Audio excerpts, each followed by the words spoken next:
Hi, welcome to this year's edition of Hacker Court, Honing the Economy in 138 Characters or Less. I'm Carol Fenley, the Director of Technical Content at Tenable Network Security, and cat herder for Hacker Court, trying to get everybody together here. For anybody who hasn't seen a Hacker Court before, we do a mock trial where we demonstrate legal issues in the technology field. We have no set outcome. We try to hash out some of the facts of the case ahead of time, which we did for about 11 hours yesterday. And each side's trying to win, trying to give the best argument they can. You're the jury. At the end of this, you decide who made the best argument and if these guys are guilty or not. So defendants are charged for the alleged role in perpetrating a hoax on the online social messaging utility known as WANKER, and posing as a well-respected financial analyst, Jorge Greenspam, and causing the financial markets to collapse. Presiding over as our judge this year is Richard Salgado, formerly senior counsel with the Department of Justice Computer Crime and Intellectual Property Section, now senior counsel at Google. Representing the U.S. government is Paul Ohm, former trial attorney with the Department of Justice Computer Crime and Intellectual Property Section, now professor of law at University of Colorado. Representing the defense is Kevin Bankston and Kurt Opsahl, senior staff attorneys with the Electronic Frontier Foundation. Please go see their talk at DEF CON. I'm sure it'll be great. Our defendants this year, Jay and Silent Nomad, are played by Render and Weasel from NMRC. The founder of WANKER, Jock Drowsy, will be played by Brian Martin, Nessus subject matter expert at Tenable Network Security. Our case agent, Ted Stroker, will be played by Jonathan Klein, Senior Director of Security Engineering at Broadridge Financial Solutions. And finally, our financial wizard, Jorge Greenspan, will be played by Richard Thiem, and there aren't enough words to describe Richard. So this presentation will be running till 12:30. I know that's a long time, people get bored and stuff, but we will be breaking at 11 when they're doing the coffee service, reconvening at 11:15. We'll try to do a quick recap for anybody who wanted to stop in and see it, so if you run into people in the hallways, please encourage them to come by. At the end, we'll be doing a panel discussion, a lot of Q&A, a lot of interactive stuff. So any questions you have about legal issues and technology, you got the experts here, please take advantage of them. We try to make this as realistic as possible, but the reality is we're trying to do a trial in an hour and a half, so we have to expedite lots of things, streamline things. We also like to have fun with it because trials are actually really boring, so no judge would really tolerate the stuff that we pull, so sit back, enjoy, and I hope you like this year's Hacker Court. Oh, name again. Calling court to order, Honorable Judge Richard Salgado presiding, U.S. District Court of Nevada. You may be seated. We will. Please. Good afternoon, counsel. Good afternoon. Defendants. I see that the jury has been impaneled and is duly presented before us today. Before we begin formally, I want to thank the members of the jury for not having been creative enough this afternoon to be, or this morning, to be able to find an excuse to evade jury service. But I would like to express the thanks from the government and the judiciary for the service you're about to provide. Juries in the United States have a long and honored and proud history in presenting justice to the citizens, and you are about to play another role in the history, that proud history, for us today. So before we begin, let me first explain how we're going to be proceeding this morning. This is a criminal case, so it has been brought by the government of the United States, represented here by United States Attorney Paul Ohm. Charges have been brought against two defendants, and both of those defendants are represented by counsel Kevin Bankston and Kurt Opsahl. The indictment in this case charges two different charges, although they are very similar. The defendants, Jay and Silent Nomad, have each been charged with 2 counts of intentionally accessing a protected computer without authorization or in excess of authorization, and thereby obtaining something of value. You'll be hearing more details, of course, as the case goes on. And as we are about to go into recess for your deliberations, I will be giving you some detailed instructions on how you are to think through the issues in rendering your verdict here today. The defendants have each pled not guilty to both of the charges, so they will both be presented to you today. After the government's opening statement, the defense counsel will provide their opening statement. Then we will go into the government's case in chief, and then the defense can present evidence if the defense elects to, but the defense has no obligation to do that. In a criminal case, it's the government's obligation to prove beyond a reasonable doubt each of the elements of each of the crimes. So the defense actually has no obligation to present evidence at all. The burden is on the government. The evidence that's going to be presented to you today consists of different types of evidence, including documents and testimony, and there are some stipulations as to the facts where you won't be presented with an expert, but you are to take the stipulations as true in your deliberations. You will hear closing arguments, and there may be some motions that are made here throughout the proceedings. Some of those are not for your ears. And so although we have live mics which broadcast loudly in the room, we will of course ask you not to pay any attention to these sure to be very ribald arguments before me. With that introduction, let's begin with our opening statements. Mr. Ohm, do you have an opening statement for the government? Yes, thank you, Your Honor. Good morning. Good morning, ladies and gentlemen of the jury. Please let me begin by echoing the judge's note of gratitude for the service you're about to perform. It isn't always easy and it isn't always fun, but it's important and we really appreciate it. I'd like to also introduce to my right Case Agent Ted Stroker of the Federal Bureau of Investigation. He will be speaking with you later. Today you will hear a case about personal responsibility. And you will hear about responsibility from a spectrum of points of view. And we ask you, the jury, to sit and think about responsibility and ultimately to serve in judgment over what the United States believes is a gross failure of responsibility.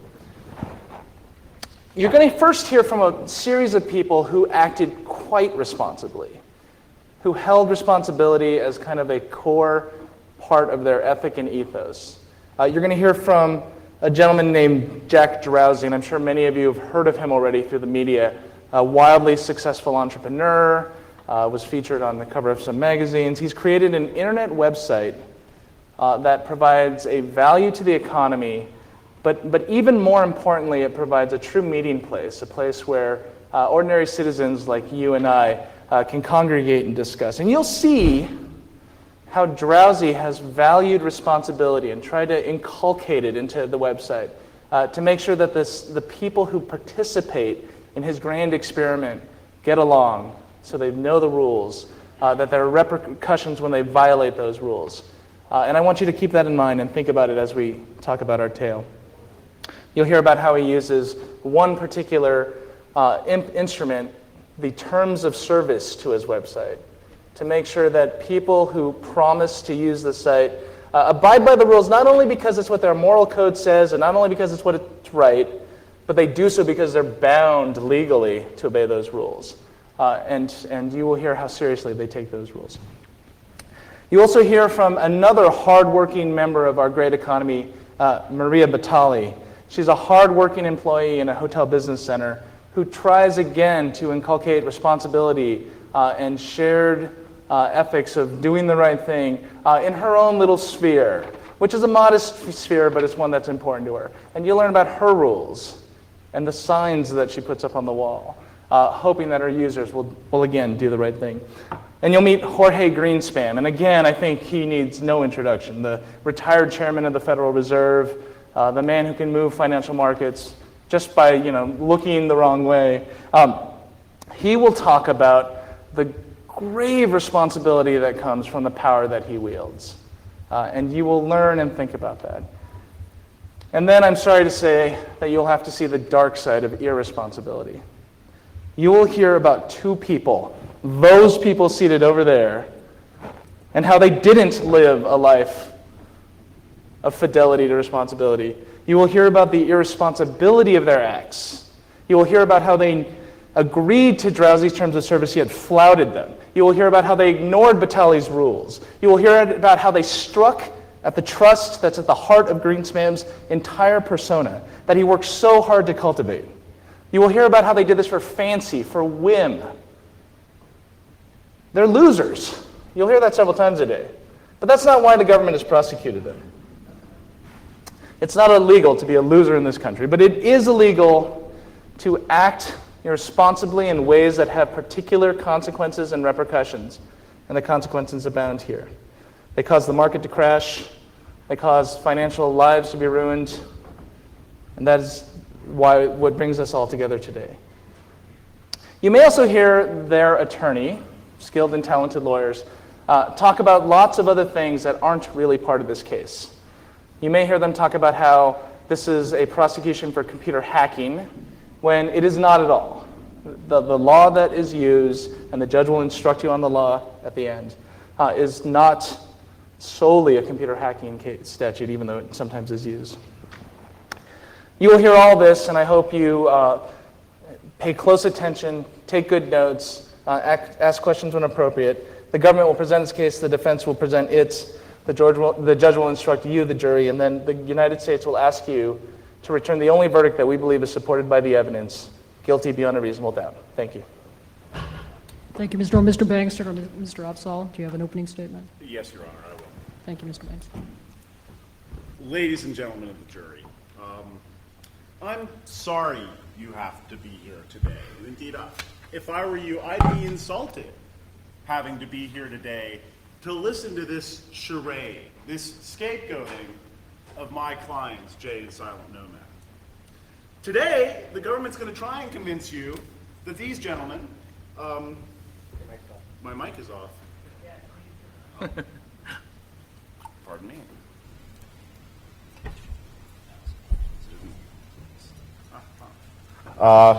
That these gentlemen, Jay and Silent Nomad, these two, no offense fellas, hapless imbeciles, are the evil genius architects of the worst financial crisis since the Great Depression. Apparently, somebody has to be blamed when so many people lose money, and apparently these are the young men who have been caught in the government's sights. But as you hear from the government's witnesses about the alleged dire effects of my client's use of the WANKER service, their wanking as the kids call it, keep in mind, it's completely irrelevant to the charges brought against them. They have not been charged with securities fraud or wire fraud or any other financial crime, and certainly no one can claim that they intended this financial calamity to happen. Indeed, they lost money themselves. Now, no, they have been charged as computer criminals for doing something that millions of internet users do on a regular basis. The government wants you to throw these kids in jail for something that you've probably done yourself. And you, and maybe yes, you too. And that is not reading the terms of service of a website when you sign up to use it. How often have you done the exact same thing? And if you convict my clients here, who next will be thrown in jail for cluelessly violating a ridiculous term of service? On the government's theory, if WANKER had thought it would be funny to place a provision in their terms of service that said you couldn't wank on Thursdays unless you wore a blue t-shirt, and then you wanked on Thursdays wearing a red t-shirt, you could go to prison for that. That's not justice. That's absurd. As for the second charge, that by looking at the data on a USB drive that they borrowed from a hotel business center, they exceeded their authorized access to that computer, a data processing device, that's equally absurd. As you'll hear, the USB drive can't process data at all. It simply allows you to store and retrieve data like a CDR or a floppy disk or even an analog tape. It doesn't do calculations.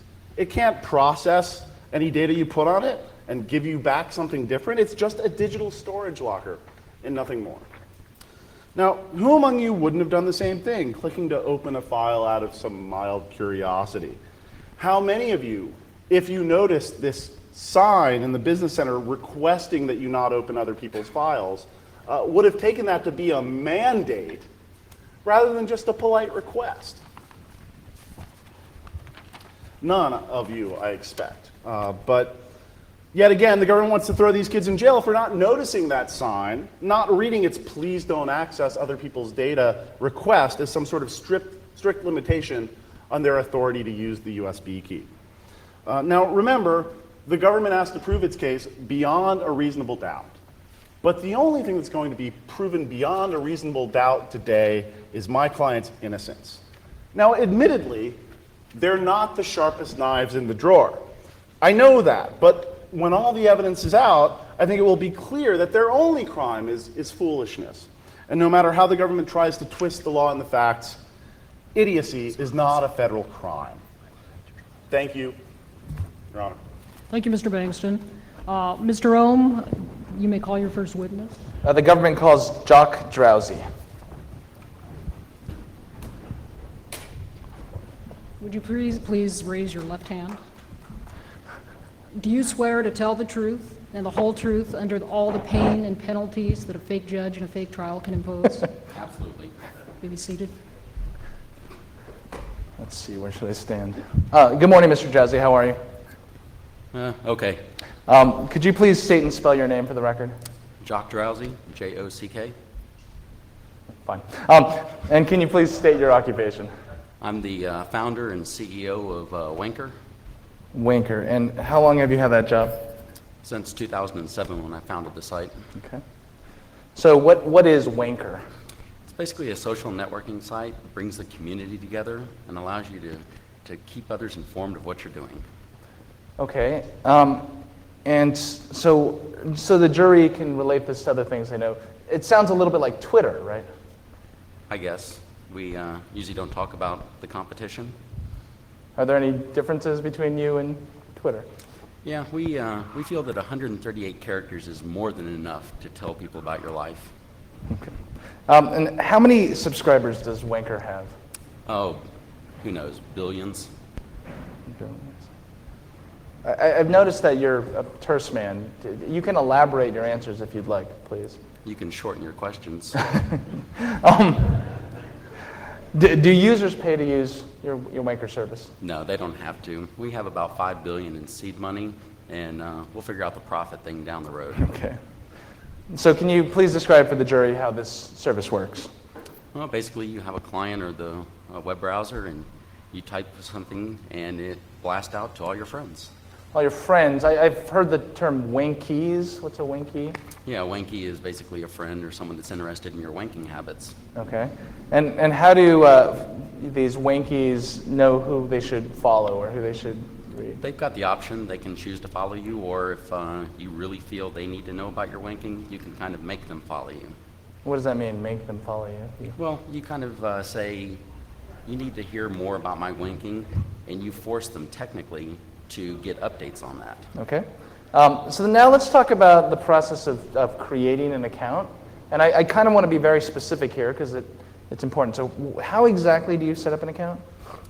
Go to the web page, click on the sign up button, follow the directions, and off you go. Great. So if you will turn in that invisible exhibit book in front of you to what's labeled the Government's Exhibit 1, and it's also up on the screen if you need to see it. I prefer not to look at it. So can you please explain what Exhibit 1 is? That would be the main screen you see when you go to our site. Okay. And did you prepare this image? Yes, at your request. Okay. And what is this image? I mean, so this is what a new user would see, for example, if they wanted an account. Correct. Okay, so then let's say a new user comes to your site. What do they do next? They would click on the sign up now button down in the corner. In the lower right, the green button. Okay, and if you could turn in the exhibit book to Exhibit 2, can you tell me what this is? That's the actual sign up page. That's where you're required to put in a little bit of information and click to create your account. Great. And if you, please bear with me, I'd like to step through every piece there on the screen. So the first field says full name. What is that for? That is for the person's first and last name. Okay. And the username field? That's the optional username where they can put in a nickname or basically their first name or some variation. Okay, and password? That's what's going to secure the account so no one else can get access. And email? Contact address in case we need to mail them any of our special offers. Okay, and then there's a big button at the bottom, start wanking. What happens when they click that? Well, their account is created and they can start wanking all they want. Okay. Do you, at that point, record any information? Yes, everything that they typed in gets recorded in our database. Time, date, all of that? Time, date, and all the fields. Okay, now if you can look at the bottom of the screen, there's a line of text. Can you tell me what that line of text is? It's kind of difficult to read. Yeah, it's pretty small, I agree. Can you read what that says, though? By clicking on Start Wanking above, you confirm that you accept the terms of service. Great. So if you can now turn in your book to Exhibit 3, what is this exhibit? Oh, those are the terms of service that the person must agree to before they start wanking. And so if the bailiff can go back to the previous exhibit, so the terms of service is in blue. Is that what they call a hyperlink, I believe? Yes, so they click on that and it would load the terms of service for them to read. Okay, and if we can go back to Exhibit 3, can you tell the jury a little bit about how this was created? Basically, it's a list of guidelines that we recommend and require for our users. Do you recommend or do you require? Both. Okay. And when did you create these? When the service was founded in 2007. And have they ever changed? No. Okay. And how did you decide? I mean, this is a long list of rules. How did you decide what belongs and does not belong in the list? We have a crack team of legal experts that went through and decided what would be the best to help protect our users and the service. Okay. And so are these important? Are there some that are more important than others? Are there trivial ones in there? No, they're all equally important to us. Okay. And this is kind of reiterating, but has anything you've just described changed at all in the past 2 years, let's say? Absolutely not. Okay, this is exactly the process that's always been in place. What I'm going to do now is highlight, in your book, there are 3 terms that are highlighted, and I want you to first read to the jury the first one that's highlighted. And it's really hard to see from where you're sitting, unfortunately. The third one up from the bottom. Users must use their own names when registering the account. Now, this is referring to the real name field on the previous Yes. page. Why is this part of these important rules of the road for your website? We need to know exactly who's using our service. And could you elaborate a little bit on that? Why is that such a core value for you? Or why is that so important? Well, first off, it's a matter of honesty and principle, and second, it's just responsible for us to do. Okay, so then if you can turn to the second highlighted, I think it's on the next slide. It's the fourth from the top, if you could read that to the jury. Yep, you're not allowed to wank while under the influence of drugs or alcohol. Okay, let's skip to that one. That's the third one, but that's fine. You're not allowed to wank while under the influence of drugs or alcohol. And again, why was that important to include in this list? Oh, it's much like driving a car. It's just not very responsible and it's not safe. Okay, and then lastly, if you can look at the one that's fourth from the top. It's also highlighted, fourth from the top. You must not abuse, harass, threaten, impersonate, intimidate, bore, annoy, set fire to, taunt, dry hump, kill, or otherwise annoy a wanker user. Okay, and I want to focus on one word there, the word impersonate. Yes. Why is impersonation something important that you want to avoid on your site? Well, in general, it's not very honest. It's deceitful, and only losers would do that. Okay, and can I ask you, turning then to how these are used in practice, what if a user violates one of these? What happens to the user?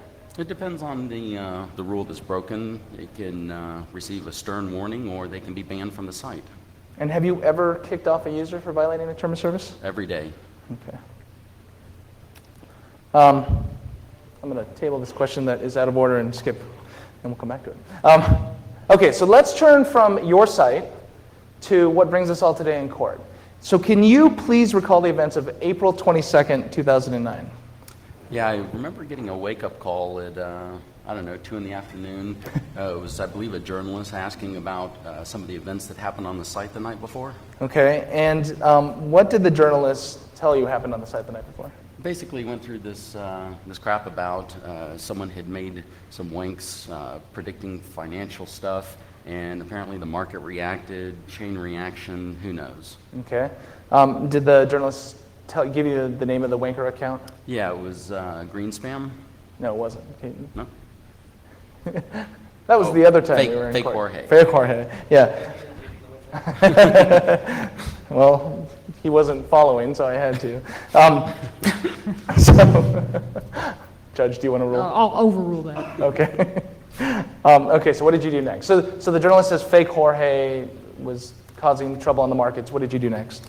Went to the office, talked to the account management group, confirmed the story, and then locked the account. Okay, great. Now, if you could turn in your book to Exhibit 4, and can you tell me, this looks like computerese to me. Can you please tell me what we're looking at? Yeah, basically it's just a log showing where fake Jorge logged in from. Okay. What's that first line? The account fake Jorge, real name given was Jorge Greenspan, the email address used, and where they connected from. And what does that first line indicate? That's the account creation process, the information that we logged. Great. And then you've got this series of lines below it in this file. What do those lines indicate? Every time the person wanks, we make a note of it in our logs. Okay. So by looking at that first line, can you tell the jury what information the person who created this account entered into the fields? Yeah. Right, the real name they used was Jorge Greenspan. The email address is imthefed@wankermail.com. Okay. And so is this the complete log? Is this a complete log, or does this go on? I believe that's the log for the day before we locked the account out. Okay, was this account ever used on any other day? No, I don't believe so. Okay. You don't believe so, or you don't? Well, You can look at the log right there and verify. my techies say no. Okay. Yeah. Yeah, it is Yeah, hearsay, it's Your Honor. sustained, It yeah. actually is hearsay. All right. So, You're to disregard that testimony. okay. I got nothing on that one. So can you tell the jury, as far as this file informs you, where was this account accessed from? It was from the IP address 66.137.228.186. Okay, and then finally, does this log also include the WANKs, the messages that were sent from this account? No, it does not. Is that kept on any of your logs? Yes, we keep them in separate logs. Okay, so if you can turn to the last exhibit, do you recognize what's on the screen right now? Yeah, those are the wanks sent out by fake Jorge. Were these all the WANKs, or were there others? I think those are all of them. No? I'm not sure that's right. Were these all the WANKs, or were there many, many others? There were many, many others. Can you read the first one, please? We're too high. We have to come down before we crash. Okay. And can you read the second? Let's get a run on Frito-Lay, Coke, and Hormel. Great. And what did you do next after turning back to the day in question? What did you do after seeing all of these files? Well, once we determined there was a problem, we locked the account so that the person couldn't access it again. And then did you do anything else? Based on what we saw, we notified the law enforcement, Okay, what law enforcement agency? the FBI. Okay. And lastly for you, how did this affect Wanker, the company? Overall, the entire incident, it kind of hurt our reputation. Objection, relevance? Why are you offering this testimony? Your Honor, this goes to the sentencing phase, which we're not going to have time to do today. No, this goes to the impact of the incident on the financial world markets, which is a critical part of our proving the third element of our crime. All right, I'll allow it for now. Okay. So can you please explain to the jury how this affected the company? Yeah, so basically it hurt our reputation. People figured out that, a well-placed wank at the right time can do a lot of damage. And what about for you personally? Well, being a sound investor and, sometimes following the advice, I too took a personal hit. Okay. Thank you. It's your witness.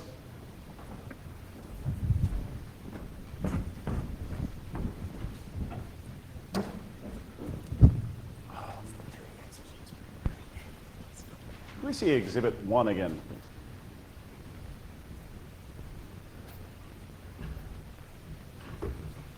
Mr. Drowsy, can you tell me what the very last line of that page says? At the very bottom, Yes. you can't read this, so stop trying. Continue. I mean, seriously, get a fucking life. Okay. Exhibit 2, please. And the bottom line of that exhibit, that's about the same size as the line that said you can't read. Objection, Your Honor. He's no expert on font size. You can question him about his knowledge of font size. I'm not, Your Honor, I'm asking him to confirm that this is indeed about the same size as the text we just saw. Are you soliciting any kind of expert opinion? Not at all. All right, I'll allow it. Yeah, it's about the same size. So if your terms of service and agreement to the terms of service are so important to your community, why did you choose to put the link to your terms of service in a font size that your site itself claims is too small to be read? Well, that might not have been the best decision. Real estate's valuable, and when you're designing a web page, you have to consider that. I'm sure. So when folks sign up for their account and want to start wanking, is there any kind of technical measure if they try and click that button, start wanking, without viewing the terms of service? No. You get a pop-up or something like that saying you must first agree to the terms of service before you start wanking? No, we expect our users to be honest. And do your logs show whether your users have actually clicked through the terms of service? Yes, they do. They do. Yes, if someone loads the terms of service page, it will be in the access logs. And did your logs reflect that my clients viewed the terms of service? I don't recall. You don't recall.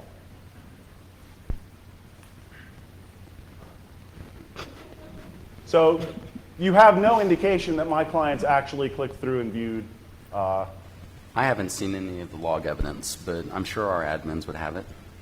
Your Honor, I ask that that be stricken. It's not responsive. There is no evidence in the record regarding my clients viewing the terms of service. I actually think that that response was responsive to that question and indicating that he didn't know. Okay. Thank you. Have you ever done any user studies? Well, actually, you have logs reflecting how often people click through these terms of service. Yes, How often do people actually click through the terms of service? not as often as we'd like. How often specifically? Maybe 1 in about 10,000. Thank you. And of those 1 in, say, 10,000, do you have logs reflecting how long they actually looked at the terms of service? Yes, we do. And about how long do they spend looking at that? On average, about 1.3 seconds.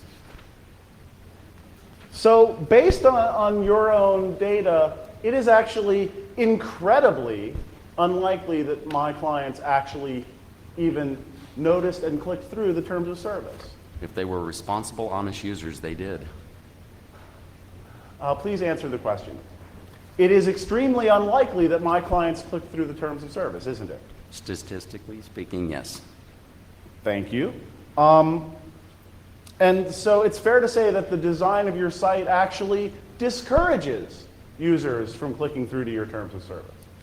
That's really unfair. Like most sites, this is how it operates. This is how sites are designed these days. Such that the smallest statement on the site is the reference to your terms of service.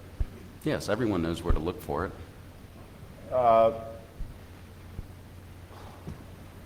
Everyone knows where to look for it. On what do you base that? Oh, it's just common sense when browsing the web. You always look toward the bottom of the page for the terms of service. You do. Most people do, I think. I don't see where you get that. But could we take a look at the terms of service, please? Exhibit, I'm sorry, which exhibit was that? 27.3. Exhibit 3. I guess I'm looking for Exhibit 4 then, please.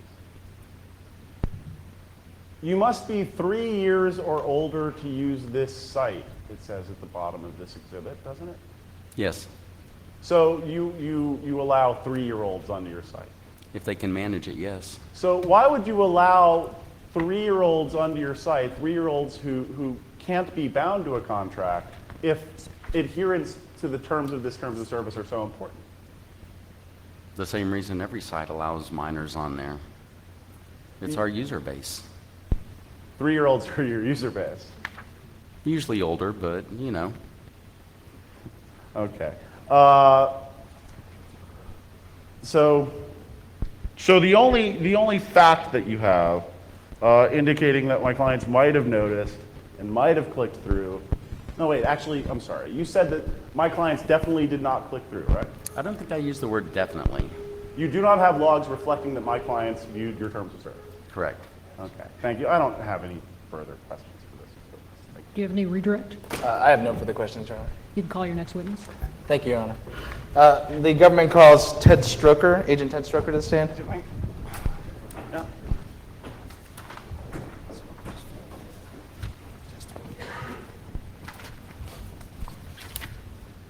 Mr. Stroker, would you raise your left hand, please? Do you promise to tell the truth and follow the transcript of the testimony that's been previously prepared? Absolutely, Your Honor. Please have a seat. Good morning, Agent. Could you please state your name for the record? Yes, Ted Stroker, Special Agent for the FBI. And can you please specify what you do for the FBI? If the bailiff would go to the next slide, please. Carol. Thanks.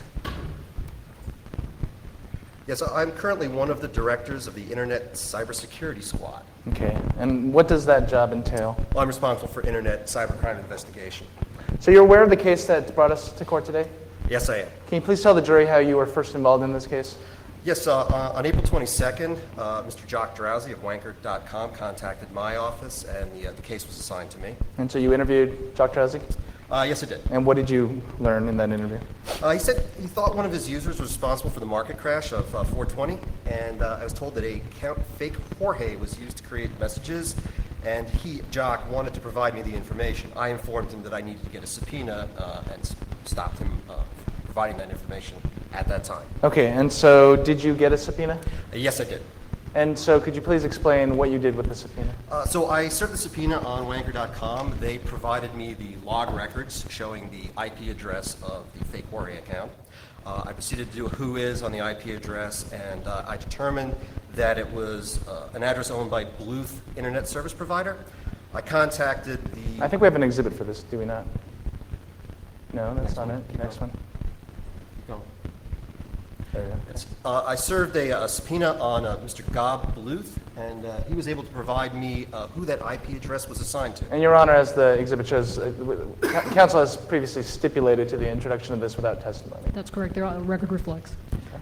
So based on the information provided by Mr. Bluth, I determined that the IP address was owned by the Little Caesars Palace Resort Casino and Hotel and Pizzeria Delivery Service in Las Vegas. I see. I'm sure you've heard of their motto, pizza, pizza, poker, poker. Yes, that's right. And what did you do next? I traveled to Las Vegas and visited Little Caesars Palace, and I spoke to their head of security, who directed me to the business center. And so you proceeded to the business center. What did you learn there? Yes, I did. So I spoke to a Maria Battaglia business center. She apparently is in charge of both the business center and making pizzas. She explained to me that in the business center there is a single Ethernet drop that users are allowed to connect their own machines to on top of 4 internet terminals that are used for anybody who does not have their own computer. Objection, Your Honor, that's hearsay. Yeah, Your Honor, I would ask that this be conditionally admitted. We are going to have Ms. Battaglia on next, and I will try to avoid raising hearsay unless All right. it's essential to tell the story so the audience understands. We'll all allow this conditioned upon your presenting the evidence that you indicate you will. Great. And so just to make sure we understand, so there were 4 internet terminals and an Ethernet drop, but what about the IP address that you had? Well, so the IP address that I had received from, in my discussions with Maria, she explained to me that that IP address was used by that IP drop, not by any of the 4 terminals. Okay, so the IP drop. Okay, and so what else did the employee tell you? Well, I interviewed her about what happened on the day of April 20th. Okay. And what did she say? She explained to me that the defendants were the only people who used that IP drop that day, and that they also borrowed a USB device. Okay. So the defense, she referred to Jay and Yes, she Simon. referred to the defendants, Jay and Silent Nomad. Okay. And they asked to borrow a USB drive. So what did you do next? I asked Ms. Battaglia if I could take the USB drive into evidence, and she consented. Okay. So I happen to have in my pocket this exhibit that's in the exhibit bag, and is that your fake signature on the fake bag? Yes, it is. Okay. And what is that exhibit? This is the USB drive that was provided to me by Marie Battaglia at Little Caesars. And Your Honor, if you can please let the record reflect that Agent Stroker has been previously certified as an expert in computer technology and USB technology in particular. But that was taken care of previously, so the record should reflect it. Can you explain to the jury what that means? Or, That he's been qualified as an expert to testify, in this case, to the limited scope of the constituent parts of a USB drive that would be beyond the normal ability of a lay witness to be able to describe. Okay. And so, as the judge will instruct later, but an important phrase here is the phrase data processing device. So based on your knowledge and expertise, can you please tell the jury what data processing device means? Certainly, a device that would process data such as a CPU. Okay. I think the next exhibit may actually, yeah, that's where data processing device comes from. Okay, so a device that processes data like a CPU. Can you briefly describe how a USB flash drive works? So there are typically 4 parts to a flash drive. There is a Type A USB connector that you would use to plug into a computer. There is a microcontroller used by the USB host controller to allow the data to move from the computer to the USB memory. There is NAND flash memory, similar to what is used in digital cameras to actually store the device. And there are crystal oscillators that produces the device's main 12 megahertz clock that controls the device's output through a phased lock loop. And once again, and this is quite critical, in your expert opinion, not once again, but in your expert opinion, would you classify any of the things you just listed as a data processing device? Well, yes, as the microcontroller has to pass the data from the computer onto the flash storage drive and back, certainly would qualify as a data processing device. Okay, thank you. What else can you tell us about your visit to the business center? There was a sign on the wall right above the IP drop. And what did you do when you discovered the sign? I asked the business center employee for the sign, and she gave it to me. And can you look at Exhibit 5 in the book? We don't have it on screen, but Right, we don't have it. can you please read the sign to the jury? Yes, the sign says, "Please delete your data when finished. If you see anyone else's data, please do not look at it." Okay. What else did you do with this USB flash drive? I copied the files off of it back at my forensics lab. And did you analyze the files? Yes, I did. I found a spreadsheet called mysecretstash.xls. And did you look in that file? Yes, I did. On the title on top of the spreadsheet said Jorge Greenspam's Wanky List. It contained a list of names, email addresses, phone numbers, and wanker accounts. Was there anything unusual about this list of names? It had some extremely important people. Okay. What did you do next? Well, I compared these records with the records Drowsy provided me from the fake Jorge usage of Wanker. It had 1,337 entries, and that were the exact same 1,337 in the spreadsheet, and the invites were in the exact same order as the spreadsheet. So I want to make it clear, the names on the spreadsheet corresponded directly to the followers of the fake Jorge account. That is The correct. Winkies. Okay. Okay, so what did you do next? Well, as I was talking to the business center person, Mrs. Battaglia, the defendants came back into the business center to pick up their 10 pizzas. That's really, that was a good break, huh? Yes, the business center employee pointed out to me that they were the ones who signed up for the IP drop that day. So what did you do next? Well, I confronted them, identified myself as a federal officer, and asked them about the Wanker account, fake Jorge. And what did they say? They said, "Oh yeah, we created and used that account, but we were high and just kidding around." Okay, so what did you do next? Well, I asked them if they would, as I identified myself as a federal officer, I asked them if they would consent to a search of their laptop. And did they consent? Yes, they did. And so you searched the laptop. What did you learn when you searched the laptop? I found copies of the files of the USB. I looked at the Internet Explorer history and cache and found evidence of them accessing the fake Jorge account and sending the wanker messages. And what did you do next? I obtained a warrant and placed them under arrest.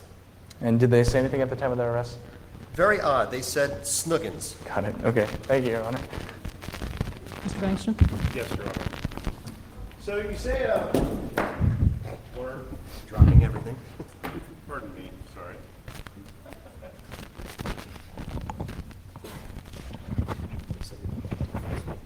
Yeah. Pardon me, Your Honor. So you say this USB drive, it didn't have a CPU, right? No, but it does have a microcontroller, though, which allows Right. data to be moved to and from the device. A yes or no will suffice, thank you. So this USB drive, if I put data on it, Is that data going to be changed in any way, or will it be exactly the same when I attempt to retrieve it? No, the data won't change. It'll just, unless the drive, of course, is damaged or somehow corrupted, it just stores and retrieves the data from the drive. So the function the drive plays, it's the same storage function that'd be served by a CDR or a floppy disk or even an analog tape. Isn't that true? Well, yeah, I suppose. And it won't crunch numbers for me? No, It won't of course not. check my spelling? Of course not. It won't, I don't know, serve me ads or recommend books I might like based on the content of my files? No. Okay. And if I put this thing down on a table next to some batteries and a monitor and a keyboard, would I be able to enter data and get through the keyboard and get new data back through the monitor? Well, no, that's just stupid. Oh, yeah, I suppose it is. No further questions, Your Honor. All right, thank you, Mr. Bankston. Mr. Ohm, any redirect? No further questions. You may call your next witness. The government Calls Maria Batali to the stand. Would you raise your left hand, please? Do you promise to tell the truth, et cetera, et cetera? Please. Ms. Batali, I'll ask you a question while I'm walking over to you. Could you please state your name for the record? Name is Maria Battaglia. I'm the chief pizza maker and business center manager at Little Caesars Resort Casino and Pizzeria. I thought your business card said you were the business manager first and the pizza maker second. Isn't that right? It's not important. Don't worry about it. And how long have you worked there? I've worked there for 5 years. Okay. Do you remember the events of April 20th, 2008? Yes, I do. 2 characters came into the business center. Do you see those 2 characters in the courtroom today? Yes, those guys. Your Honor, will the record reflect that the witness pointed to the defendants? The record will reflect. And you know, that's just a date from the past. What causes you to remember them being there so clearly? Oh, they signed up to use the IP address, IP drop, and ordered 5 pizzas. They seemed to have a distinct odor about them, and they smelled a bit strange. Okay. And why were they there? They borrowed the USB stick to print out a presentation they were giving at a conference, which they'd forgotten to bring with them. And what did they do while they were there? They were giggling, eating pizza, and these brownies that they brought in with them, and stayed there for 8 straight hours, which I also thought was strange because they were supposed to be giving a presentation. Okay. Now, if you look at Exhibit B that we left on the witness table for you, do you recognize this exhibit? Yes, that's the USB flash drive that I gave them to use, and then I later turned over to Agent Stroker. So USB flash drives, I'm sure the business center has lots of these. How do you know that's the one that you gave to the defendants? It's the only one we have. You only have one USB drive, okay. Okay, thank you. Now look at this invisible exhibit. Do you recognize this? Yes, that's a sign that was above the computer workspace in the business center that the agent took with him. And who created this sign? I did. And when did you create this sign? About 2 years ago. And why? Why did you feel the need to create this sign? Well, we had some occasions in the past of some guests gaining access to embarrassing photos from other guests, and some of these were really pretty disturbing, and they offended our guests, and we're a family kind of place, and we just don't like this kind of stuff. I could tell you're worked up about this. If you need a moment, it seems like you've been scarred by something. Yeah, some of them are quite disturbing. So if I can go off script for a second, was it important to you that your customers obey this sign? Very, very important. Okay, and that's why you went to the trouble of creating the sign? Yes. Yeah. Okay, thank you, Your Honor. No further questions? Mr. Bankston? So you authorized my clients to use the USB drive, right? Yeah, subject to the policy stated on the sign. But you didn't mention this policy to them, did you? That's what the sign's for. Well, but you didn't see or hear anything to indicate that they actually saw or understood the sign? No, but they were sitting right in front of us. If you're so concerned about the privacy of your users, visitors to this business center, why don't you just erase the contents of the drive when they're done with it? I got enough things to do. I'm running the business center, making pizza. It's a lot easier to just put up a sign. I'm sure, but that sign, it's not really a policy that folks have to agree to get the USB key, right? You just hand the drive to people who ask for it. They don't have to first say, I'm sorry, please. No. So they don't have to first say they agree to this policy or indicate any kind of consent to it. No. And the sign doesn't say, you are not authorized to access our computers or USB keys subject to our policy that you that you not view any pre-existing files, right? That's right. It politely asks them not to, right? Yeah. I don't have any further questions, Your Honor. Thanks. Any redirect? No redirect, Your Honor. We're getting close to the hour here. Do you want to call your next witness? Yes, Your Honor. I think we're going to cram in one more witness this morning. All right, please. The government calls Jorge Greenspan. You may be dismissed. Sir, would you raise your left hand, please? That's the other one. Do you swear to tell the truth, which is honor? Pretty much. What is that? Witch's honor? I don't know that one. Sorry, Your Honor. Bewitched. This is a real honor for me. I'm a big fan. Can you please state your name for the record? My name is Jorge Greenspam. And can you please state your occupation? I am the chairman of the Federal Reserve Bank, parentheses, retired. Okay. So would it be fair to say that you, at any point in your career, have had influence over financial I've markets? had extraordinary influence on the markets. They hang on my every word. Sometimes even a shrug or a gesture or an inadvertent tick has caused the markets to rise or fall. So if you don't mind my asking, are you a wanker?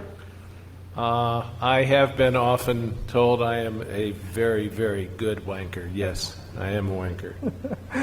And why do you use the wanker service? It feels so good. It nurtures me. It sustains me. In a way, it's become one of my closest friends. And that is all in the service of letting a very select group of very important people have private access to my every important thought. And so what is your wanker username? I'm sure the jury wants to know and write it down. I've had so many. Spurt, dribble, wishful thinking, wish I could wank, names like that. So from what we've understood of wanker, we haven't heard of users having more than one wanker account. Why did you have so many? When you're as popular as I am, when you're as important as I am, it's very, very important to remain influential and clear out the list from time to time. Make sure that only the select group that you so designate is able to receive your important pronouncements, insights, and wisdom. Okay, and so every time you do this periodic clearing out, what do? You create a new account? How does this work? Yes, I change names, I create a new account, and I inform with a spam, GREENSPAM, all of my important receivers, how they can access me in the future, what the name of the account is. So you've talked about these important followers a couple times. Let's focus on them. How do you keep track of these people? I keep them in a spreadsheet. And if you could turn to Exhibit 6, do you recognize this exhibit? That is a copy of my spreadsheet. Okay. What do you do to protect the security of it? Do you protect the security of it? I protect it primarily by psychic power and force. I think of it as secure. I wish it to be secure. I will it to be secure. And I fully intend everyone to treat it as if it is secure. So yes. You do. That's good. Would you say that this document has value? It has incredible value. People have tried, they have clamored to get a hold of this list. Several have offered to buy it. I've been invited to Calneva to pick up suitcases full of used cash, like President Kennedy was in his campaign, my good friend. People have offered as much as $2 million, but I always refuse because it's worth so much more than that. I have people like Bernie, that's Bernie Madoff to you, yes. Mark Dreyer, Paris Hilton to you, Kevin Bacon, Dick Fuld, Bill and Hillary, of course, and a lot of their friends, Dick Cheney, Carl, the guy who does my lawn, and he does a great job, to name just a few. Okay. Did you send any of these I'm quite impressed. Did you send any of these important followers any wanks at all on April 20th? You said you were quite impressed. I'm afraid they may have missed that. You said you were quite impressed with me? Quite impressed. Thank you. Continue. Yes. Did you send any wanks at all on April? Did you wank at all on April 20th, 2009? No, I did not. My wrist. Well, never mind.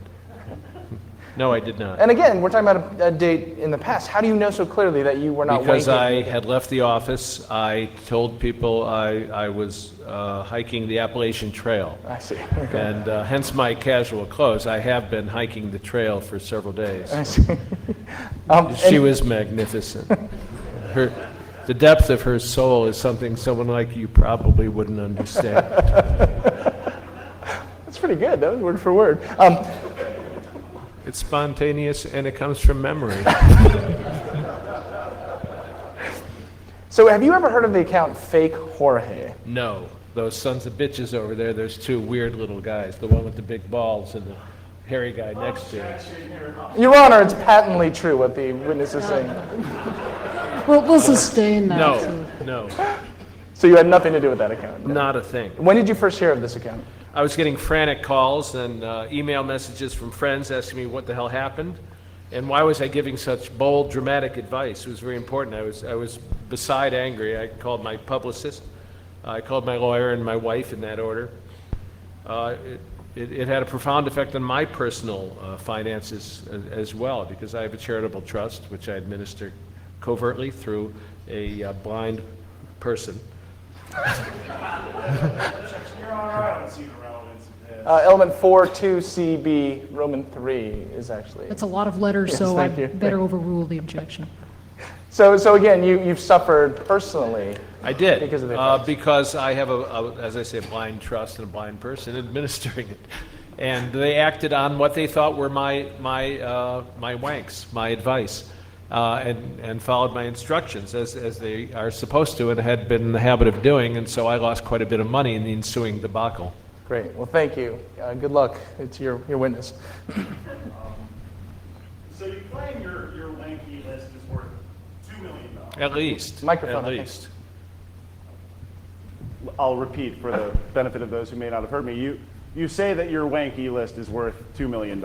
Yes, at least that. So considering how incredibly valuable you claim that list is, why couldn't you just spend a few bucks on your own USB drive? I was really, really, really busy that morning. I was doing other things. Did you take any, not psychic, but technical steps to protect the data on that drive? Did you perhaps encrypt it or somehow What require do you mean? What is encrypted? I'll take that as a no. So why didn't you delete the data off of the USB drive when you were done with it? I forgot. I had other things on my mind. As I said earlier, she was magnificent. Magnificent. Do you often forget $2 million in a hotel? It depends on who I'm with at the hotel. Have you not forgotten almost everything in the afterglow, the penumbra, the shadow joy of your encounter? I'll ask the question, thank you, but actually that's all I have. Just curious. Do you have any redirect? Oh, no, I know better than that, Your Honor. I'm done. All right. With that, we're going to take a recess and reconvene in 15 minutes.